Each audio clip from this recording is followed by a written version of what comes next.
এই দুনিয়ার পুরো জীবনটা এটা হচ্ছে লালসাময় একটা জীবন, লোভ, মরিচিকা, মায়াজাল। এই মায়াজালে আমরা আটকে আছি, ফলে মৃত্যুর কথা আমরা ভুলে গিয়েছি। পাগলের মতো ছুটছি, আরো টাকা লাগবে, আরো খ্যাতি লাগবে, আরো যশ লাগবে, আরো দাপট লাগবে। আমার এত টাকা দিয়ে কি হবে?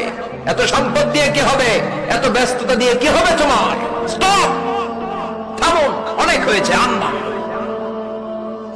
থামুন। Take a rest, take a breath, and think about death. Think that you have to go back to your Lord. একটু বসেন না, একটু ভাবেন যে আমাকে চলে যেতে হবে, চলে যেতে হবে। এই কোলাহল, এই ব্যস্ততা, এগুলো থাকবে, থাকবো না আমি। সাইয়েদনা ওমর ফারুক বলেছেন, মুতু ক্বাবলা আন তামুতু, মরার আগে একবার মরো।